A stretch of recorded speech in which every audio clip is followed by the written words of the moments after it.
Everyone. Thank you all for coming to our resume workshop today. My name is Fiona Brown. I'm a career advisor with Pamplin Career Services, and I am co-presenting with my colleague Maria. Maria, do you want to introduce yourself real quick? Hello guys, I am Maria Zrain. I am one of four career advisors at Pamplin College of Business, and we are here for a resume workshop. Awesome. Thanks, Maria. So, we're just going to spend a few minutes today talking through some best practices for your resume. We have our career fair, Business Horizons, coming up next week. And so, this is really a great time to be reviewing your resume and thinking through maybe some edits that you might want to make based on summer experiences or other things that you want to reflect on your resume.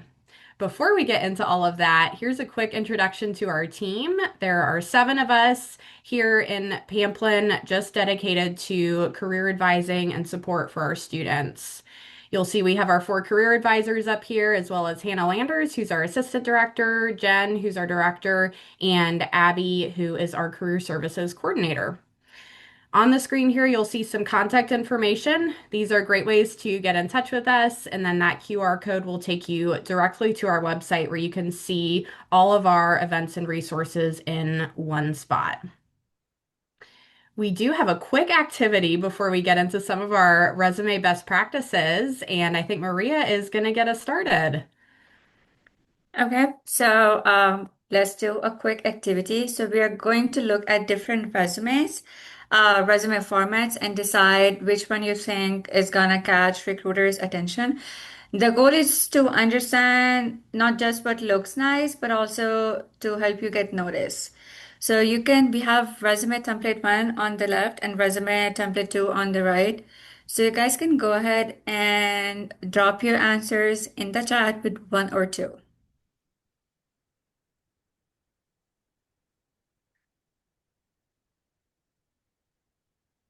All right, the votes are rolling in.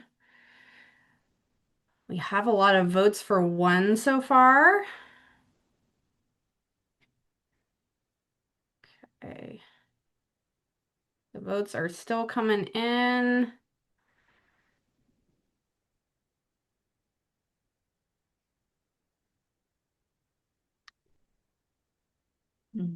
Give it another couple of seconds. Oh, we're seeing some twos coming in. It's getting competitive here.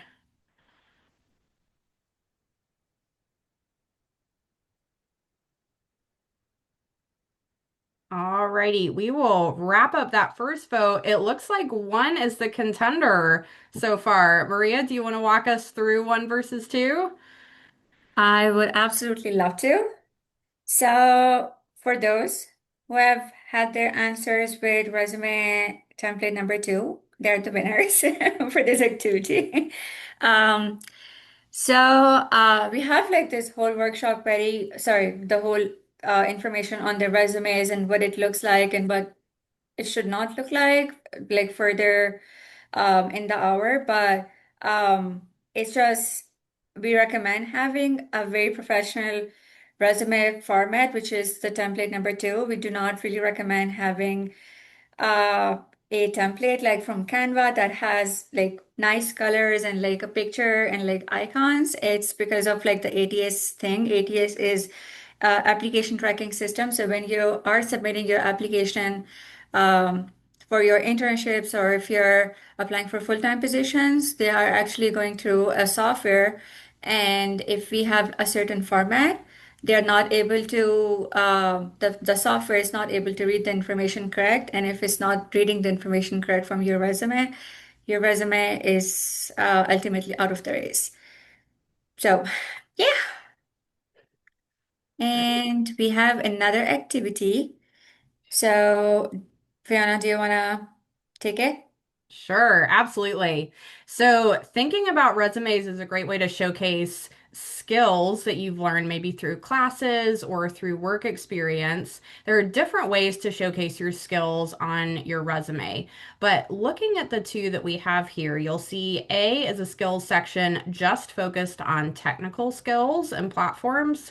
The second skills section includes what you might have heard of referred to as skills or soft skills, essentially your people skills. So, quick vote in the chat. Which skills section do you think is more appropriate for a resume? Hmm. Some people think B. We're getting a good number of A's. Some more B's. Give it a couple more seconds here.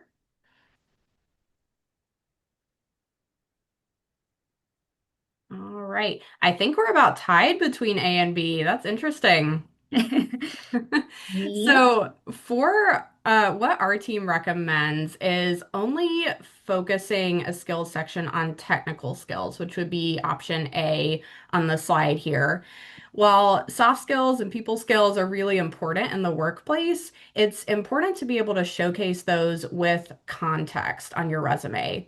So, we recommend embedding those into your bullet points, writing your bullet points in such a way that you're able to showcase soft skills in that context. We'll talk about that a little bit more further on in the presentation, but for right now, we're going to say that option A is going to be more appropriate for a resume setting. We got a couple more sections here for our activity. I think Maria's going to take the next one. Sure, I will. Thank you, Fiona. So this one is another game. It's a yay or a nay. So right in front of you is an example of bullet description or work description of a person who is a regional manager. Your job here is to decide if the bullet is strong enough and recruiter friendly. So it's going to be a yay. Or if you think it's weak and needs more work, so it's going to be a nay. So you can just drop your answers in the chat as a yay or the nay.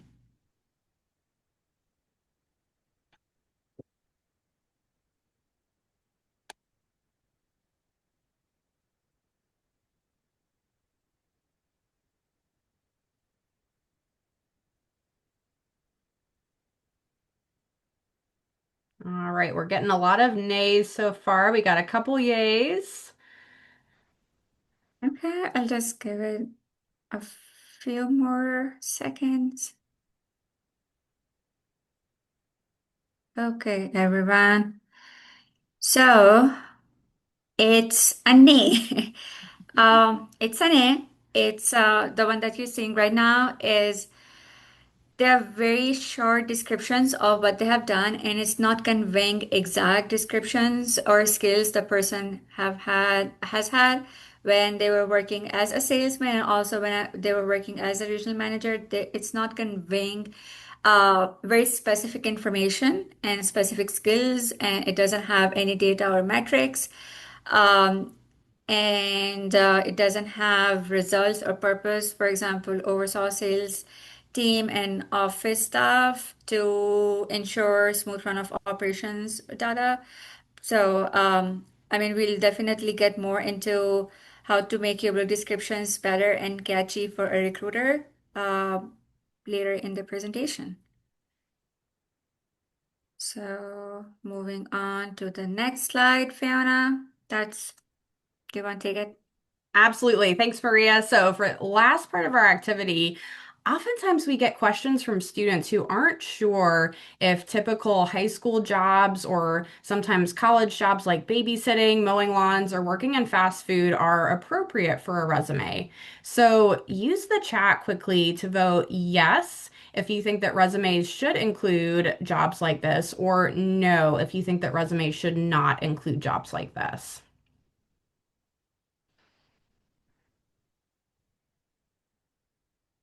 All right, we got a lot of yeses so far.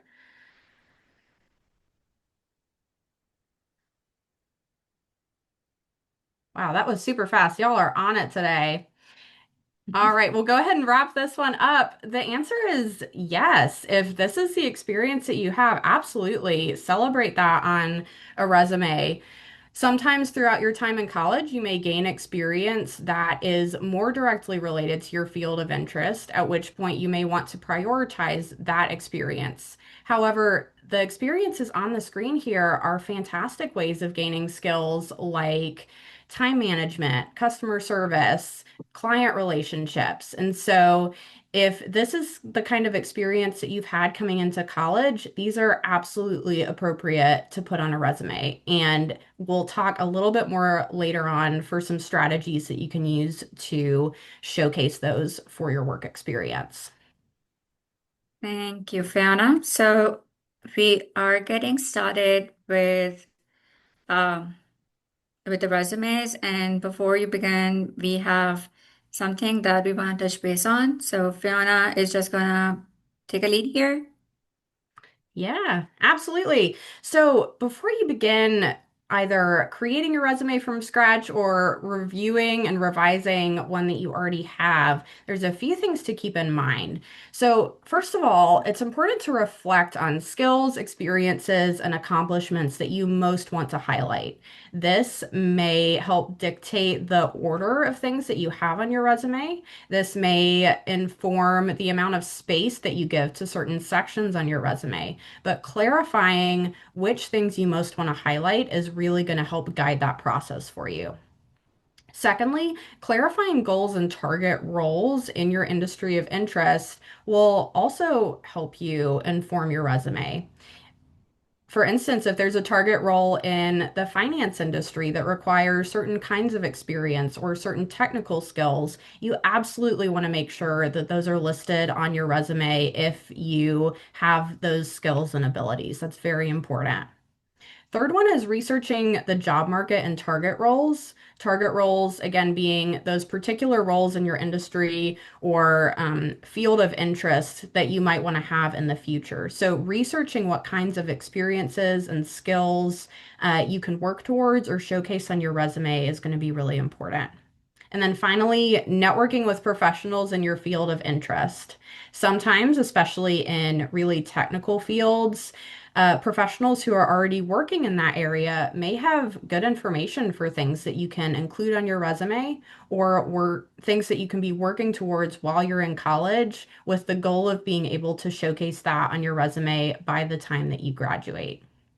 So, just a few things to keep in mind as you're thinking about updating or creating your resume. And I'll kick it back over to Maria for our next section. Thank you, Fiona. So, quick real deals about resumes. Just like Fiona mentioned, goal is to set your goals, and when you're sending your resume on or you're handing over your resume, I mean, this is going to be happening in Business Horizons, which is next week. So just make sure that your goal should be to get a response, not the job or not the internship yet. So your resume's job is to spark interest, not land the offer on its own. I mean, it's eventually going to land you an offer after like an interview. But the first thing is to have a very catchy resume that catches the attention of recruiter and they offer you for an opportunity to speak more or to have a conversation later. Then, one thing that I want to highlight, and that's the question that I get asked a lot, how much time does a recruiter spend on a resume, reading a resume? So it's different when it's going through the system, but when you're meeting somebody in person, it's different because I mean there are like a lot of students and lots of resumes.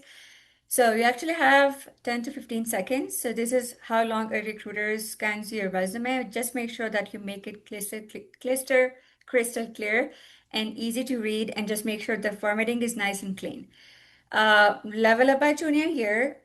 So for those who are in their sophomore years, I would highly appreciate by the end of this semester, you start taking off your high school experience off of your resume, and by the junior year, just make sure that you do not have that you have more of your campus involvement from Virginia Tech than your high school stuff.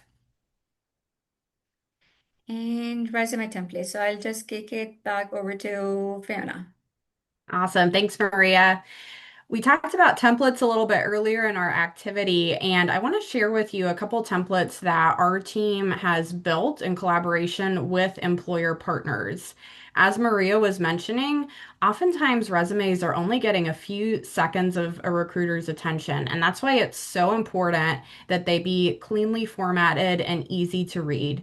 We don't want that 10 to 15 seconds being spent on hunting through your resume trying to find key information if we can, from the beginning, make it really clear and simple to find on your resume.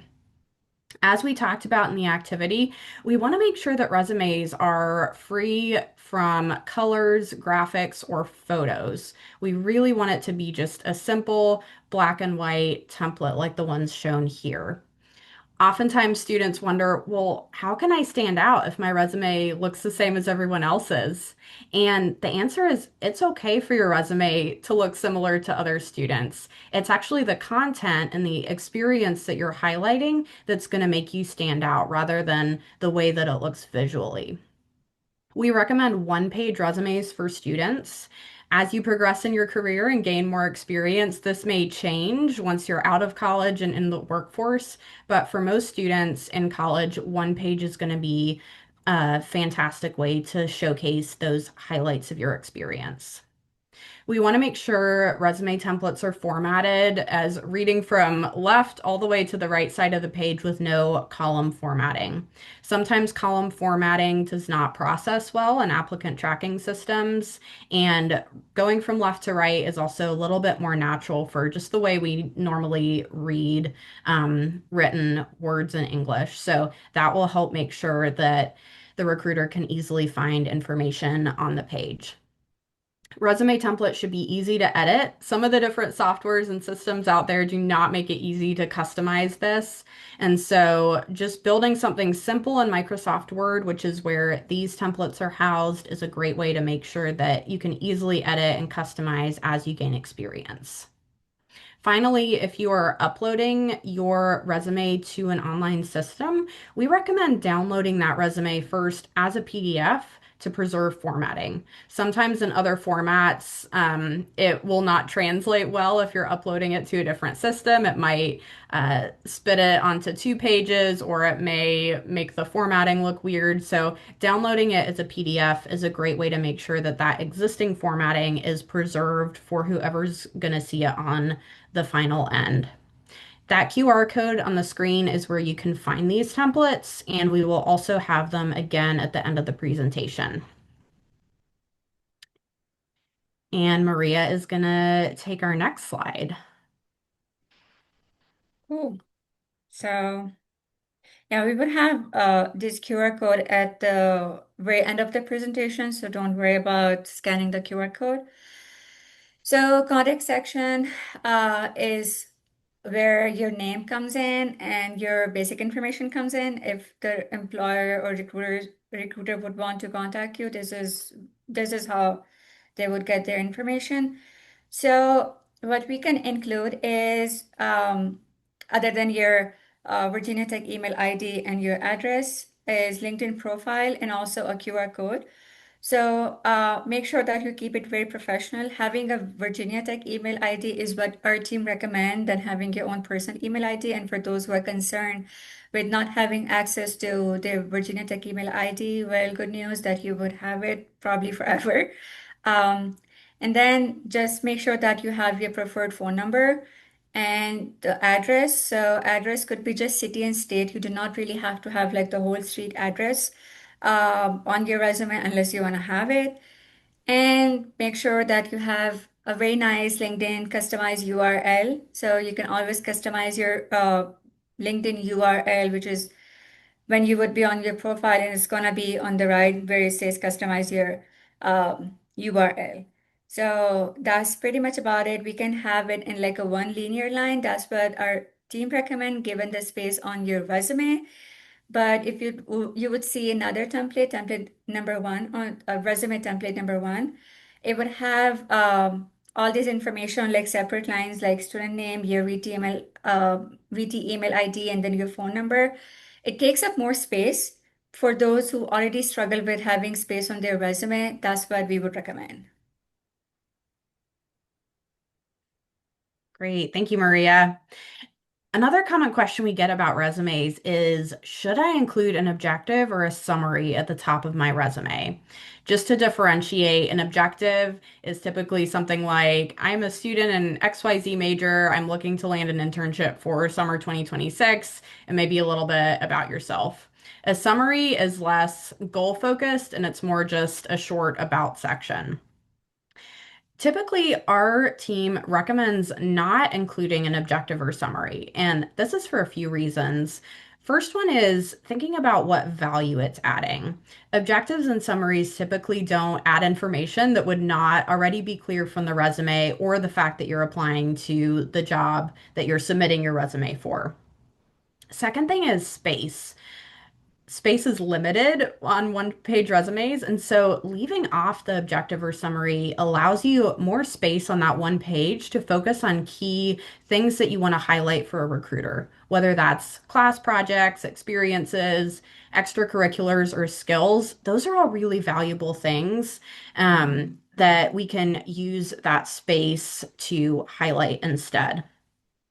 Third thing is time. As Maria mentioned, recruiters are just spending a few seconds per resume looking at that typically. And so by the time you get through that 10 to 15 seconds, you may only have been able to get through the objective or summary, and there's a whole page of information that you haven't had time to read in the context of this busy conversation, maybe something like a career fair.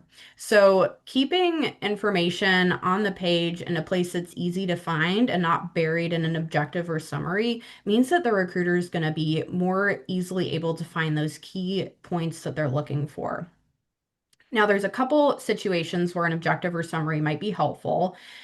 And one is if you're planning a career change. So this is typically on down the line after you're out of college, you've had some experience, but you're looking to make a big change in your career. In that case, an objective or summary could be helpful to explain that transition.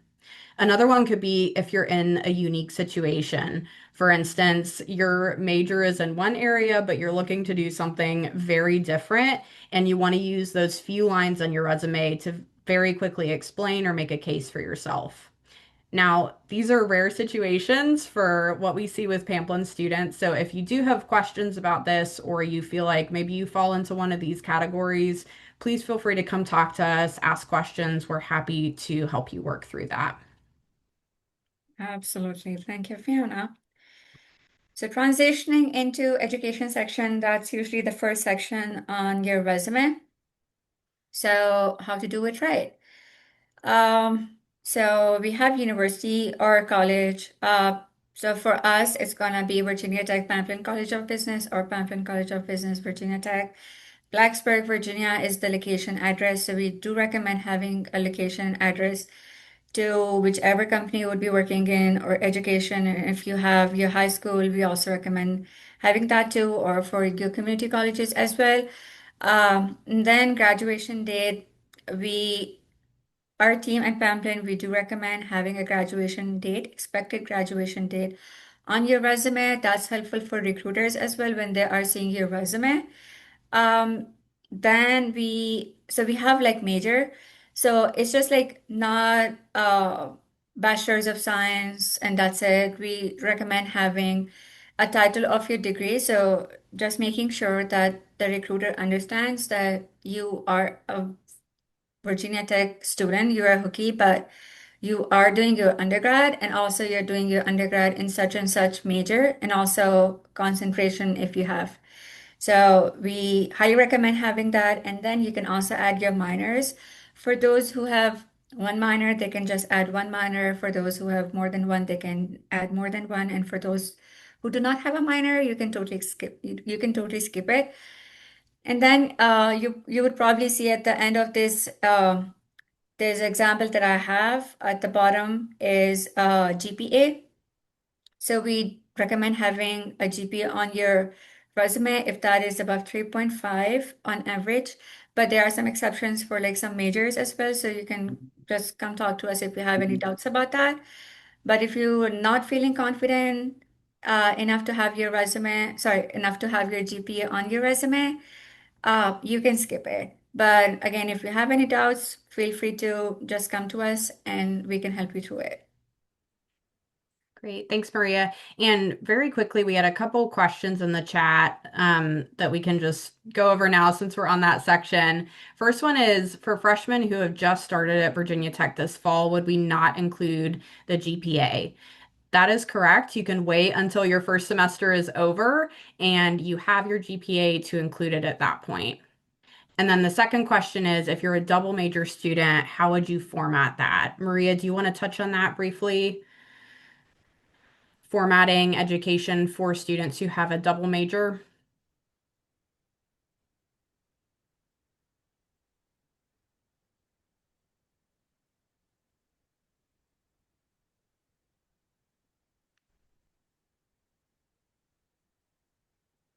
Maria, are you able to touch on formatting for double majors in the education section? Oh, yes, absolutely. So, yeah, just let me know if my voice is breaking down. I have like some connection issues on my end.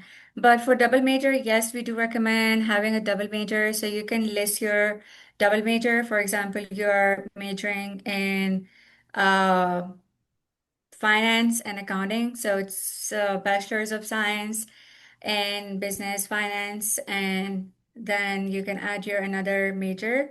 Um, just make sure that you have the same majors on your resume that's on your Navigate.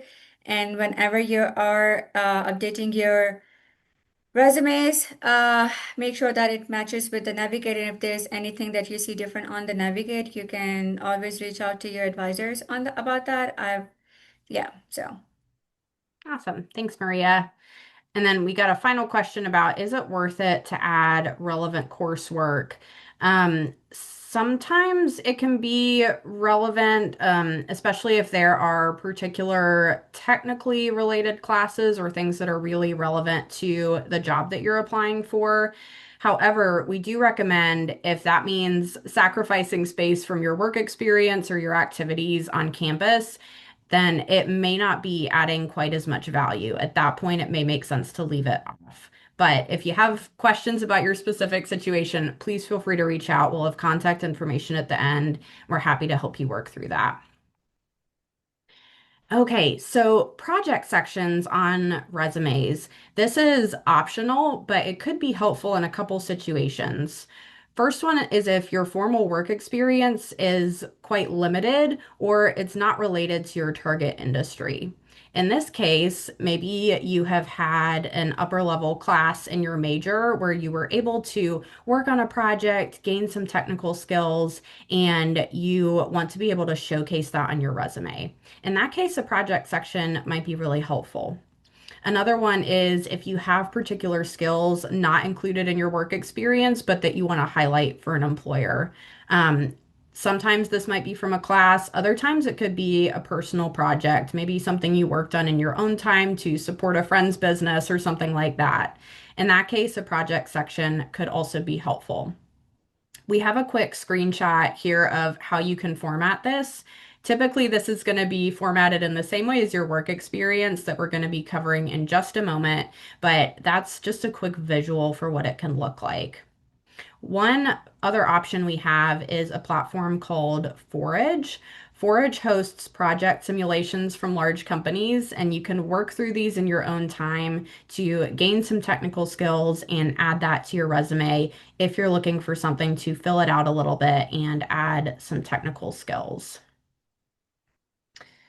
All right, and I will kick it back over to Maria for our next section. Cool. Before I transition into work experience, we have a question, which is, are you able to add projects if you are a freshman and currently working on projects in class, or do they need to be completed? I would say yes. Even if you're not done with your project yet, you can still add it on your resume. And you can have something like present, or like I would probably say like present. So, for example, you started this project in semester, for example, you're starting this next month, September, sorry. September till present, and when you're done with it, you can just add like the semester completed for that. Um, and in education, does including PCOB sound like a good idea, or it's already implied? I didn't get this question, Fiona. Can you? Yeah, happy to take that one. So I think the question is, does it make sense to add Pamplin College of Business in addition to Virginia Tech for the education section? And that's a great question. I think Pamplin has some name recognition with employers, so I think adding it is a great idea. If you've spelled out the full name of Virginia Tech and you're running into a space issue, you can just list Virginia Tech, comma, Pamplin College of Business, and then it should fit.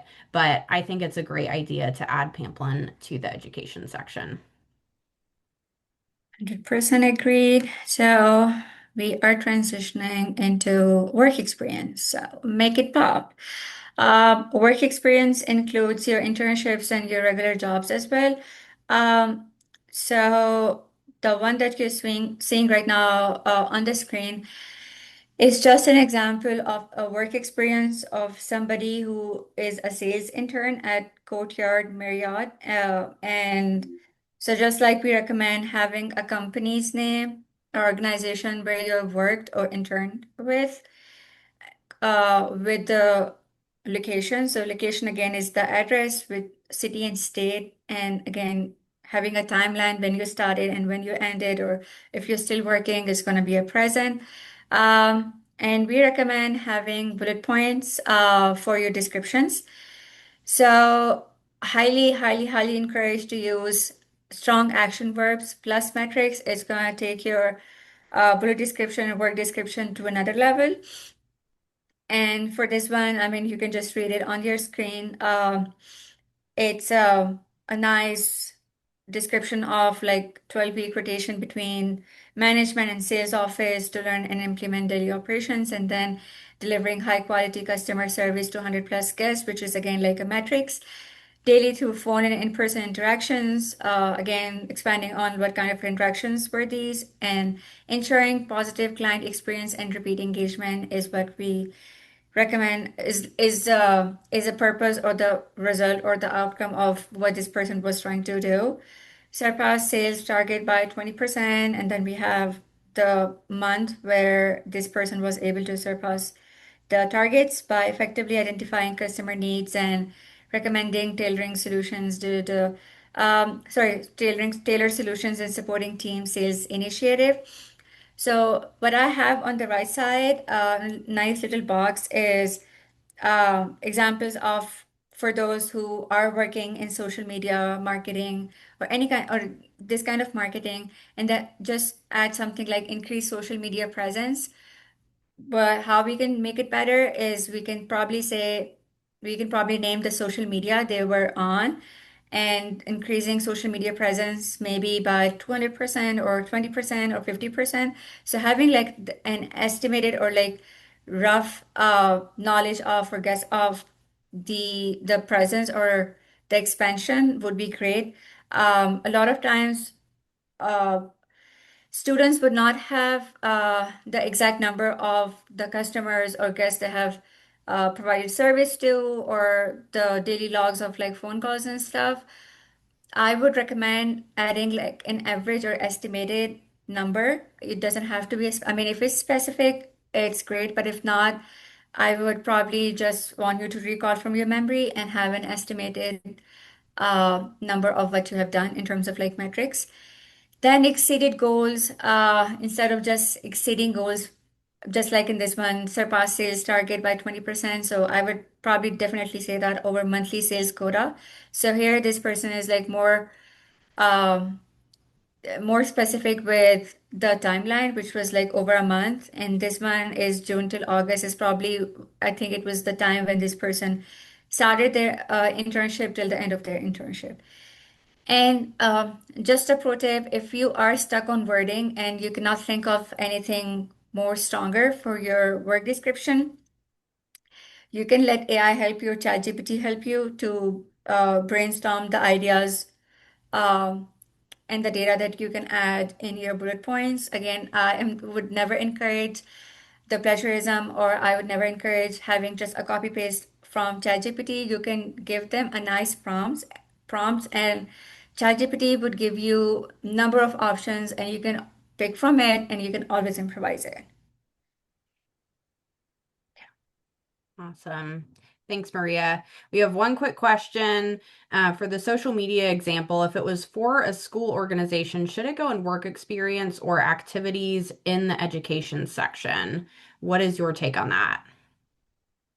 Oh yeah, for me, for social media example, that depends on the duration of time, and it also depends on the responsibilities that you have had. I think that's gonna be for like a nice conversation that we can have, or you can have with your advisor. And again, if it was a paid experience, I would definitely do it in a work experience. But again, there's like certain nuances to it, the duration and the responsibilities. And even if it wasn't a paid experience, maybe it was kind of an externship, or maybe it was kind of an unpaid experience. So activities and work experience, they do look a bit different when it comes to adding responsibilities and duration. So I think that would be, I mean, we can save this conversation. I mean, you can reach out to me, or you can reach out to Fiona or your advisor, and we can definitely um, get you a right answer for that. Awesome. Thanks, Maria. Talking about bullet points, we have a structure here that we like to recommend, and that is PARQ. So, P, starting off your bullet point with a strong power verb to describe the impacts that you had. Things like developed, managed, collaborated. There are so many words that you can use here, but we want to encourage you focus on specifically what your impact was in that situation, and then start off with a strong verb that can describe that. Next, you want to transition in that bullet point into the action you took or the skill you used. Maybe that was a technical skill. Maybe you want to showcase a way that you showed customer service in your job. Th that part of the bullet point is where you really just want to describe what it is in that experience that you're trying to highlight. Next, you can talk about the results of your action. Maria was mentioning the importance of metrics here, and here's where you can just generally say what the results were from the action that you took. Maybe it was money saved or employees trained. But the final thing you want to do is make sure those results are quantified using metrics. That could be that percentage increase in Twitter followers. Maybe it's the number of people that you trained. Maybe it's an amount of money that you were in charge of managing. But adding those details is really crucial to strong bullet points. Absolutely. So transitioning to elevating your bullet points. So just like Fiona said, quantify your experiences. Metrics, it shows the scope of work. So what you can quantify is sales figure, if you're working in a sales position, if you're working in some kind of accounting and finance thing, if you've had an internship over, you can probably add metrics on budget amounts. And for those who are in fraternities, sororities, and they have some kind of leadership position role, and they have organized events. You can fundraising events, so you can probably add the fundraising amount and the event attendees, number of attendees that were in the event, and also for the marketing purposes, increasing in the followers and the yeah increase in the followers or the audience, and also like the money saved and number of team members trained. So if you have been in any position where you have supervised somebody, you have mentored somebody, or if you have trained somebody, make sure that you add the number of team members or the people that you have trained or that you have monitored. Um, and then action verbs is where you show the responsibilities. We highly, highly, highly recommend adding or starting your bullet description with a very strong action verb. The action verbs, I mean, they do have a very big impact on how you are phrasing your description or how you're phrasing your skill. Um, so develop, design, integrated, these are all great words, bullet descriptions to start your work description with power verb, sorry. And then oversaw, managed, and coordinated, evaluated, research, analyzed, facilitated, collaborated. So uh, these for like analytical skills, you can use evaluated or research or analyze. And if you are in a position or like in yeah in a position in a role where you have to deal with people or you have to coordinate or collaborate with your team members, this is where you can add facilitated, collaborated, or trained. And if you are in a position where it's a lot of like office work and very conventional things, so you can probably say revised, adapted, or documented things. And again, for those who are involved in organization, clubs, and even for like on their jobs, where they have to work with people and there's like a lot of communication involved, I would say engaged, achieved, advocated, coordinated. So these are some strong action verbs. And again, this is like not the complete list. You can always come up with something of your own, which is like you think is nice and strong. Um, so there's always room for improvement and for you to improvise your bullet descriptions. Um, so that is just about how you can elevate your bullet points. So just having a very strong action verb, power verb to start your bullet description with, and also adding metrics or the scope of work. So these are some references that you can take help from. So transitioning to another bullet point, kicking it back to Fiona. Awesome. Thanks, Maria. At the end of our activity, we talked about common jobs that students often have in high school or college. So, those might be things like owning your own lawn care business or serving as a babysitter or a lifeguard. These are all great experiences because they help you develop skills that are easily transferable to the workplace. So, for instance, maybe as a lifeguard, you had to learn about emergency response. That could also be the same with a babysitter. You have to be alert for certain signs and things to make sure that the people you're in charge of are safe and cared for. But maybe you're a cybersecurity major. So, is emergency response important as a cyber major? I think it absolutely is. So, how can you word your bullet points in a way that you're using this language of risk and response to talk about the positions that you've already had? Maybe you have worked as a server at a restaurant and you had to learn to pay attention to details of the clients and guests that you were serving. That's a great thing to talk about in your bullet points. Now, we don't want to just list attention to detail as a skill in your skills section. We want to focus that only on technical skills, but using your bullet points to talk about the way that you had to balance competing priorities in that kind of environment, or talking about the communication skills that you gained and using those power verbs and those metrics to really quantify that and show your impact. That's a great way to start thinking about these work experiences that you might have had as roles that are actually very relevant for your future career. And some of the tips that we're talking about are great ways that you can start really showcasing those as highlights of your experience. And I think Maria is going to lead us into our next slide here.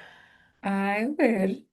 So get noticed with your involvements, extracurriculars, and leadership. I personally prefer to be more specific with the kind of experiences that we have on resume. So this is going to be this just the same as we do the work experience. Use your bullet points if you have any hands-on experience, like leadership roles or any skills to show off.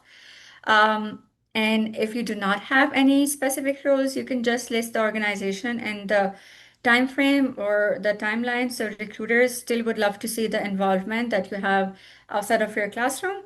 Um, these are some examples with the roles for those um, who have any kind of role. They can just probably add the organizations or like the sorry club or society's name, followed by Virginia Tech and social media chair, whatever position or role they have, and again the timeline or the time frame, and grade example of somebody working as a social media chair or like social media manager is develop promotional content for Instagram, Facebook, and Twitter, just being more specific and explicit with the platforms and the content they've been developing is promotional content and increasing social media engagement by 110%. Again, uh, this is not something that you really have to follow by word and by word. You can always improvise it and come up with something your own. And this is an example of roles with just participation. If you're just a member of a certain organization, if you've been to meetings but you do not have anything specific to list down, this is how you can add your participation.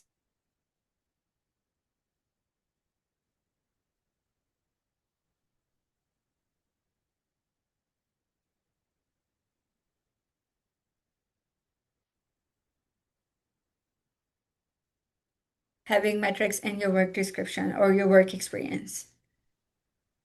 Okay, moving on to another slide. Great. So skills and certifications. Some students choose to combine these in one section called skills and certifications. Others choose to break them out. And this may depend on the number of skills and certifications that you have. So if you have a lot that you're wanting to highlight, especially in a really technical major, it may make sense to have two separate ones. But if you have questions about what you can do to showcase this, please feel free to shoot us an email or ask us about your specific situation. Again, we only want to focus on technical skills here. And for majors that are super technical, maybe like fintech or cybersecurity, skill sections sometimes can be moved above activities or work experience for emphasis. So it's one of the first things a recruiter sees. Again, we don't want to include soft skills, but things that you can include might be some of the examples listed over on the right. So only technical skills or platforms that you are confident demonstrating in a work setting. Great, thank you for sharing. We have two more questions if you want to take it. Uh, okay. So, okay, my bad. Okay, after you write your resume, just last few slides on resume works about this resume workshop. Um, just takeaways that just keep it to one page. That's what Fiona has also already emphasized. Anything extra would go on your LinkedIn profile. Make sure that you proofread your resume. There could be some grammatical errors or grammatical mistakes that can make a big difference. So make sure that you again get like a ChatGPT help or you get an advisor's help. Anything would work. Get a feedback on your resume. So once you're done with updating your resume draft, I would highly recommend getting your resume reviewed by peers, faculty, or career services for a fresh perspective. And I would also recommend updating your resumes regularly. Keep it current and ready to share with your network on LinkedIn. So you can share your resume on LinkedIn and you can also submit it on the handshake for the recruiters or somebody who are looking you up to have access to your resume and your experiences. Awesome. Thanks, Maria. Very quickly want to touch on federal resumes. These are a little bit of a different situation. Typically, they require more information or different information than private sector jobs. So, most of the jobs that you guys are probably applying to. Historically, federal resumes have been anywhere from about 2 to 7 pages. Given changes happening at the federal level, this page suggestion is coming down. It's now limited to 2 pages. But if you have questions about how federal resumes work or you want some tips on this, USA Jobs is kind of a one-stop shop for federal resumes. You can also come talk to us, and we're happy to walk you through the process of creating a resume for applying to a federal position. Thank you, Fiona. So Business Horizons, that's coming up. So you can just go ahead and scan this QR code for those who have not registered or signed up for this event. It's going to be on 3rd and 4th of September. which is next week. So it's one of the largest Pamplin career fair, and we are expecting over 120 plus recruiters or companies in this business horizon. And this is like a 2 day long event.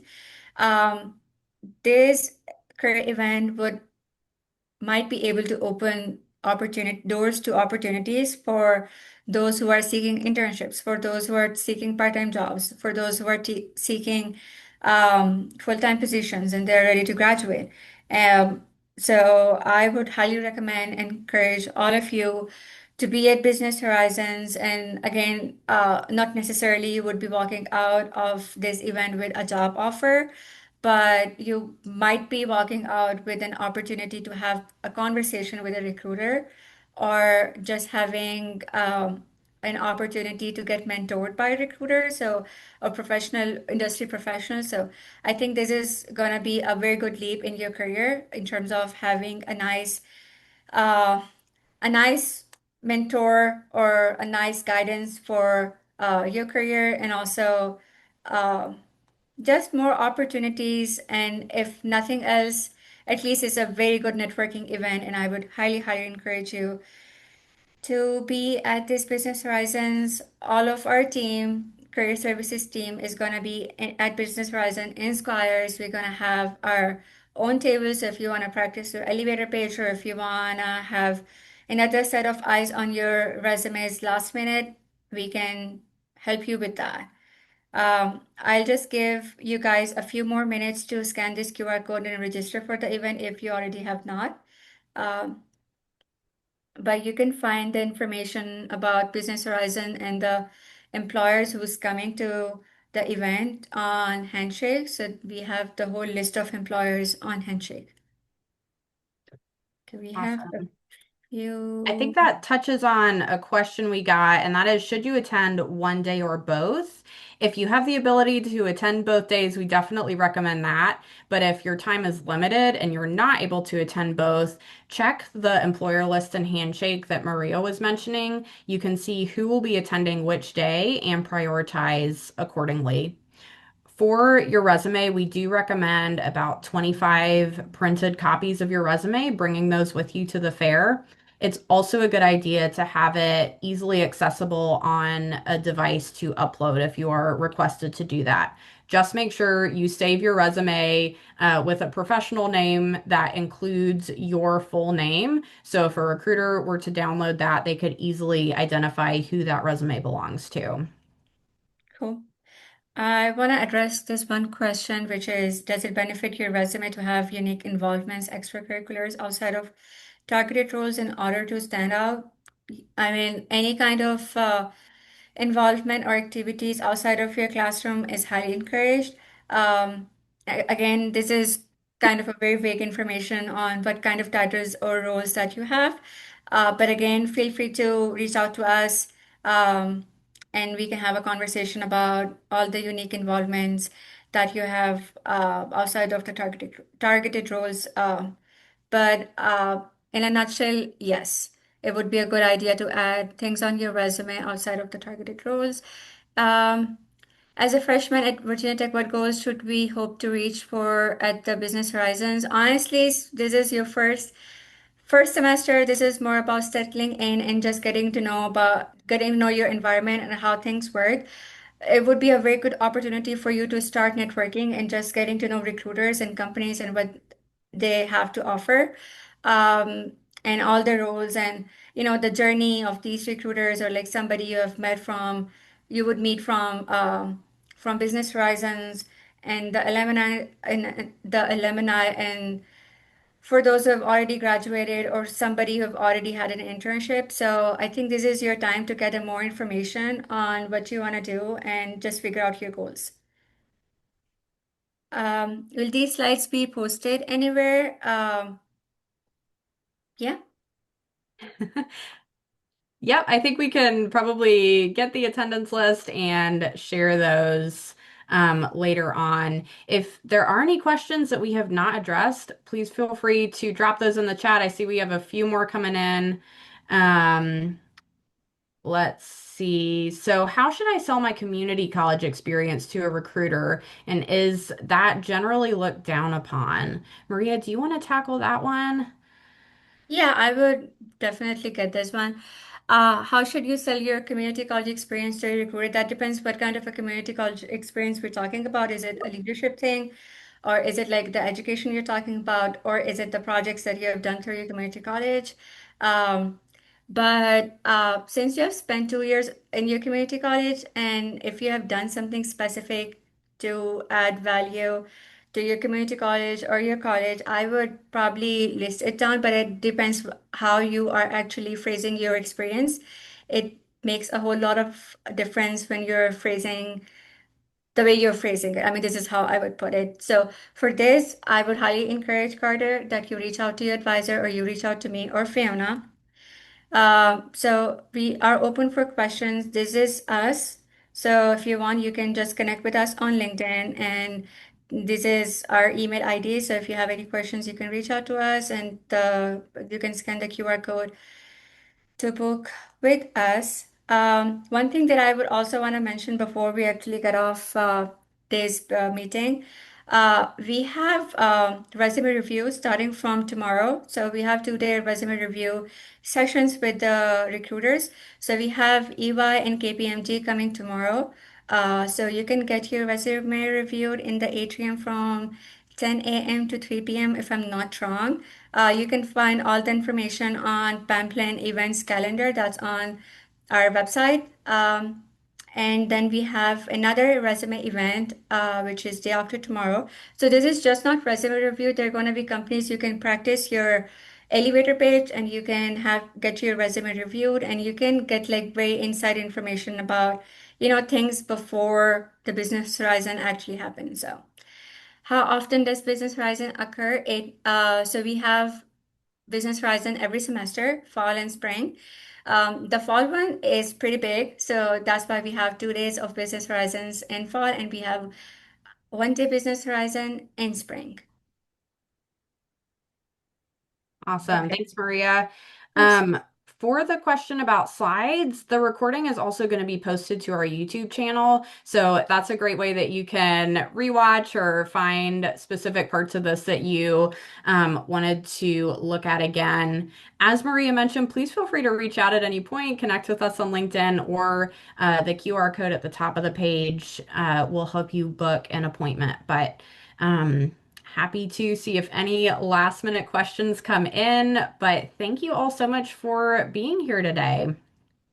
Yeah. And we'll see you at Business Horizons. Well, we're looking forward to see you all. Awesome. Thanks, Carter. Thanks, Dave.